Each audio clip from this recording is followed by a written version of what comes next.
Yang pertama yaitu syarat menjadi guru. Guru merupakan pendidik profesional yang mempunyai tugas utama untuk mendidik, mengajar, membimbing, mengarahkan, melatih, menilai, dan mengevaluasi peserta didik pada pendidikan formal ya. Nah, sebagai seorang guru yang baik itu harus memiliki beberapa persyaratan. Menurut Undang-Undang RI Nomor 14 Tahun 2005 terdapat 5 syarat menjadi seorang guru, yaitu yang pertama, memiliki kualifikasi akademik. Artinya, seorang guru itu harus mempunyai ijazah jenjang pendidikan akademik. Bisa berupa sarjana 1 atau S1 atau diploma 4 ya. Yang kedua, yaitu memiliki kompetensi. Artinya, memiliki seperangkat pengetahuan, keterampilan, dan perilaku yang harus dikuasai guru dalam melaksanakan tugas keprofesionalannya. Contohnya itu kayak di makalah kemarin ya, ada kompetensi kepribadian seperti itu. Lalu yang ketiga yaitu memiliki sertifikat pendidik. Artinya harus memiliki sertifikat pendidik yang ditandatangani oleh perguruan tinggi sebagai bukti formal karena telah memenuhi standar profesi guru. Lalu yang keempat yaitu sehat jasmani dan rohani. Artinya guru itu harus memiliki kesehatan fisik dan mental yang memungkinkan agar bisa melaksanakan tugasnya dengan baik. Yang kelima yaitu memiliki kemampuan untuk mewujudkan tujuan pendidikan nasional.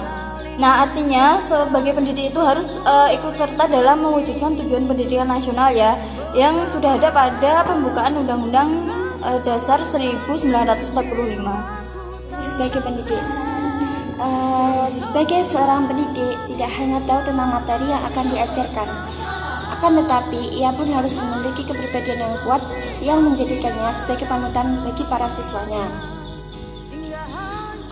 Peran dan tugas guru bukan hanya menjejali anak dengan semua ilmu pengetahuan dan menjadikan siswa tahu segala hal, akan tetapi guru harus dapat berperan sebagai pentransfer nilai-nilai atau transfer of values.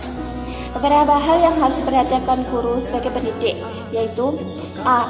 Guru harus dapat menempatkan dirinya sebagai teladan bagi siswanya. B. Guru harus mengenal siswa-siswanya. Terus yang C. Guru harus mengetahui metode penanaman nilai dan bagaimana menggunakan metode-metode tersebut. Terus yang D. Guru harus memiliki pengetahuan yang luas tentang tujuan pendidikan Indonesia pada umumnya. Terus yang E, guru harus memiliki pengetahuan yang luas tentang materi yang akan diajarkan. Lalu poin yang kedua yaitu peran guru sebagai pengajar. Mengajar merupakan salah satu tugas seorang guru yang harus dilakukan dengan baik. Karena pada saat tugas mengajar, guru itu menyampaikan dan mentransformasikan ilmu pengetahuan yang dimilikinya kepada peserta didik.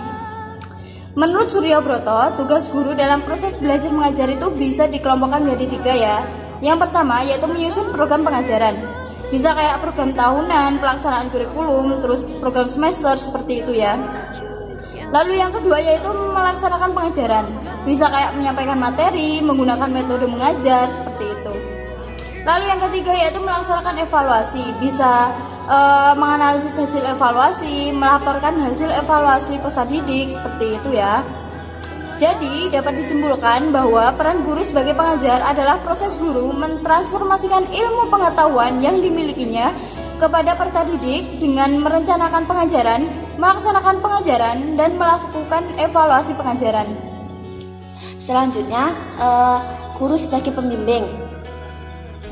Sebagai pembimbing, guru harus merumuskan tujuan secara jelas, menetapkan waktu perjalanan, menetapkan jalan yang harus ditempuh, menggunakan petunjuk perjalanan, serta menilai kelancarannya sesuai dengan kebutuhan dan kemampuan peserta didik. Sebagai pembimbing, guru mempunyai berbagai hak dan tanggung jawab dalam setiap perjalanan yang akan direncanakan dan dilaksanakannya. Guru sebagai pembimbing perjalanan, guru memerlukan kompetensi untuk melaksanakan 4 hal berikut. Yang pertama, guru harus merencanakan tujuan-tujuan dan mengidentifikasi kompetensi yang hendak dicapai.